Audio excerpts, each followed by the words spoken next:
കൂടുതൽ വാർത്തകളും വീഡിയോകളും കാണാൻ ഈ ചാനൽ സബ്സ്ക്രൈബ് ചെയ്യുക. കൂടെ ബെൽ ബട്ടൺ അമർത്തുക. എൻ്റെ ജ്യോതിഷ വിഷയത്തിലേക്ക് എല്ലാവർക്കും സ്വാഗതം. ഞാൻ ഇന്ന് പറയുന്ന വിഷയം, അഷ്ടമത്തിൽ ശനി കുജയോഗം വന്നാൽ അത് ആയുസ് തീർക്കുമെന്ന്. അതായത് ജാതകത്തിലായാലും ഗോചരവശാലായാലും, ഈ ഗോചരവശാൽ എന്ന് പറഞ്ഞ് മനസ്സിലായ ഗ്രഹങ്ങളിങ്ങനെ ചുറ്റി സഞ്ചരിച്ചു കൊണ്ടിരിക്കണല്ലേ, അതുകൊണ്ടാണ് ഗോചരം എന്ന് പറയുന്നത്. മറ്റേ ജാതകത്തിൽ എന്ന് പറഞ്ഞാൽ നമ്മൾ ജനിക്കുമ്പോൾ ഉള്ള തലക്കുറി, അതാണ് ജാതകം.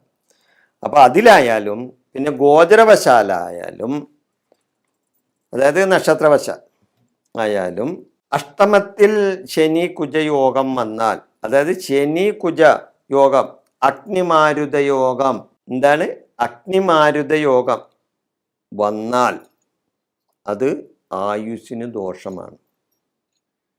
ശനി ആയുസിൻ്റെ കാരകനാണല്ലോ, ഇല്ലേ? ശനി ആയുസിൻ്റെ കാരകനാണ്. അപ്പോൾ ചൊവ്വയാണെങ്കിൽ അതും പാപഗ്രഹം തന്നെ. ചൊവ്വ ദോഷം ചെയ്യും. അപ്പോൾ ഒന്നും കൂടി അത് ശക്തിയാകുകയല്ലേ ഉള്ളൂ. അപ്പോൾ ആയുസിന് ദോഷമായിട്ടാണ് വരുന്നത്. അത് അങ്ങനെയുള്ളവർ ഒന്ന് ശ്രദ്ധിക്കണം. കാരണം ജാതകത്തിലാണ്. അതിനാണ് നമ്മൾ ജാതകം ഒന്ന് പലക്ക് പരിശോധിക്കണമെന്ന് പറയുന്നത്. അല്ലെങ്കിൽ ഇടയ്ക്കൊന്ന് ജ്യോത്സ്യൻ്റെ അടുത്തൊക്കെ ചെന്ന് ഒരു പ്രശ്നമൊക്കെ വെച്ച് നോക്കണം.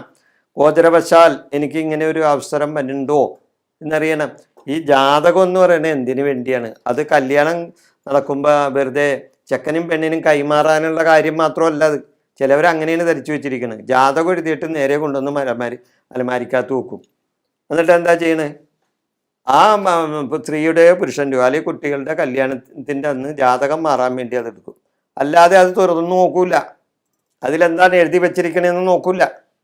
ഞാൻ പറയണത് അതൊന്നും നോക്കണം.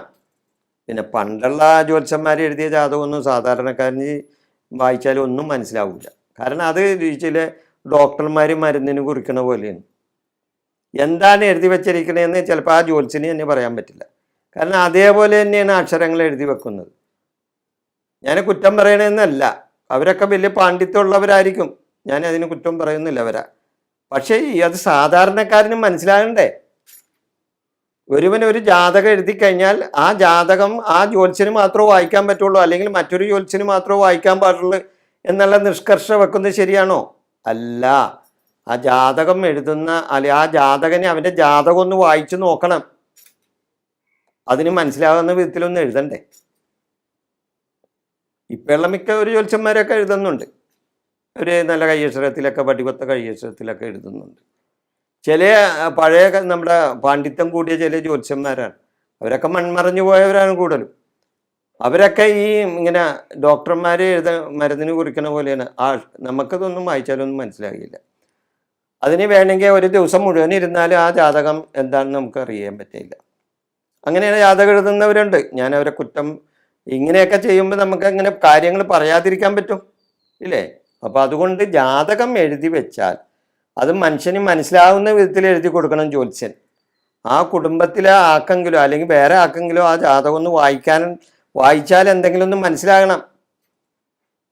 ഇന്നിന്ന സമയത്ത്, ഇന്നിന്ന കാലങ്ങളിൽ, ഇന്നിന്ന വയസ്സുകളിൽ അവന് ഇന്നിന്ന യോഗങ്ങൾ വരും, ഇന്ന ദോഷങ്ങൾ വരും, അല്ലെങ്കിൽ ഇന്നിന്ന സന്തോഷപരമായ കാര്യങ്ങൾ വന്നു ചേരും, ഇന്നിന്ന സമയങ്ങളിൽ അവന് കുടുംബത്തിന് ശ്രേയസ്സുണ്ടാകും, അല്ലെങ്കിൽ ജോലി സംബന്ധമായ ഉയർച്ച കിട്ടും, അല്ലെങ്കിൽ ജോലി കിട്ടും, അല്ലെങ്കിൽ വിവാഹം നടക്കും. ഇതൊക്കെ കൃത്യമായിട്ട് ജ്യോതിഷപരമായിട്ട് ഒരു ജാതകത്തിൽ എഴുതി കൊടുത്തൂടെ? ഒരു ജാതകം എഴുതിക്കുന്നത് എന്തിനു വേണ്ടിയാണ്? ഇതിനൊക്കെ വേണ്ടിയാണ് ഒരു ജാതകം എഴുതുന്നത്. അപ്പോൾ ആ ജാതകം മനുഷ്യന്, ആ ജാതകനെയോ അല്ലെങ്കിൽ ആ കുടുംബക്കാർക്കോ അല്ലെങ്കിൽ ഏതൊരാൾക്കാണെങ്കിലും ഒരു ജാതകം കൈ കിട്ടിയാൽ ഒന്ന് വായിച്ചു നോക്കാൻ കൂടുതൽ പരിജ്ഞാനമൊന്നും വേണ്ട. മലയാളം എഴുതാനും വായിക്കാനും അറിയുന്നവനൊന്ന് വായിക്കാമല്ലോ. അപ്പോൾ അങ്ങനെയുള്ള ജാതകം നമ്മളൊന്ന് എടുത്ത് നോക്കുന്നത് നല്ലതാണ്. എന്താണെന്നറിയാമോ? ഈ ശനി കുജയോഗമൊക്കെ വരുന്നുണ്ടെന്ന് അറിയണം. ഉണ്ടെങ്കിൽ നമ്മൾ അത് മുൻകൂട്ടി കണ്ടതിന് പരിഹാരങ്ങൾ ചെയ്യണം. അപ്പം ഈ 8 എന്ന് പറഞ്ഞാൽ എന്താണ്? ആയുസിൻ്റെ ഭാവമാണ്. 8 ആയുസിൻ്റെ ഭാവമാണ്. അതായത് ജാതകത്തിലെ 8-ാം ഭാവം ആയുസിൻ്റെ ഭാവം. 8 ആയുസിൻ്റെ സ്ഥാനമാണ്. ശനി ആയുസിൻ്റെ കാരകനാണ്. അതാണ് അഷ്ടമം എന്ന് പറഞ്ഞത്. മനസ്സിലായോ? 8 എന്ന് പറഞ്ഞാൽ അഷ്ടമം. അപ്പൊ അഷ്ടമത്തിൽ ശനി കുജ യോഗം വന്നാൽ അവിടെ ആ ആയുസിന്റെ കാരകനായ ശനി നിൽക്കുന്നതിൻ്റെ പേരിൽ അത് നമുക്ക് ആയുസിന് ദോഷമായിട്ട് വരും. അപ്പൊ അതിനെന്താ ചെയ്യേണ്ടത്? നമുക്കതിന് പരിഹാരങ്ങളുണ്ട്. എന്ത് കാര്യമാണെങ്കിലും ഇന്ന് ദൈവികമായ കാര്യങ്ങൾക്ക് ദൈവികമായ പരിഹാരങ്ങളുണ്ട്. അത് കൃത്യമായിട്ട് നമ്മൾ ചെയ്യണം. കുജൻ പാപഗ്രഹമാണ്. അതുകൂടാതെ രക്തത്തിൻ്റെ കാരകൻ കൂടിയാണ് കുജൻ. മനസ്സിലായ? കടുത്ത പാപഗ്രഹവും ആണ് കുജൻ. ഇവർ രണ്ടുപേരും ആയുസിന്റെ സ്ഥാനത്ത് സംഗമിച്ചാൽ എന്ത് ചെയ്യും? അതാണ്.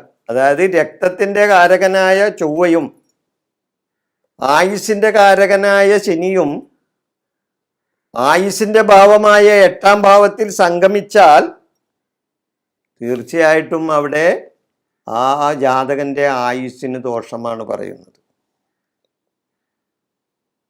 എന്നാൽ ഇവർക്ക് ശുഭദൃഷ്ടി യോഗമുണ്ടായാൽ, അതായത് ശുഭദൃഷ്ടി ഉണ്ടായാൽ, ഈ അഷ്ടമത്തിലേക്ക് വേറെ മറ്റേ ശുഭഗ്രഹങ്ങളുടെ ദൃഷ്ടി ഉണ്ടായാൽ തീർച്ചയായിട്ടും ആ ദോഷം അകന്നു പോകും. അപ്പൊ അതുണ്ടായില്ലെന്ന് അറിയണം. ശുഭഗ്രഹ ദൃഷ്ടി ഇല്ലാത്തവൻ ആയുർദോഷ പരിഹാരം നടത്തിയാൽ നല്ലതാണ്. അപ്പോൾ മൃത്യുദോഷത്തിൽ നിന്നും അവന് രക്ഷ നേടാൻ സാധിക്കും. ഇങ്ങനെ വന്നാൽ ആയുർദായകനായ ശിവനെ പ്രീതിപ്പെടുത്തണം. അപ്പൊ അതിനെന്താ ചെയ്യേണ്ടത്? ആയുർദായകനായ ശിവനെ പ്രീതിപ്പെടുത്തണം. മൃത്യുഞ്ജയ ഹോമം നടത്താം.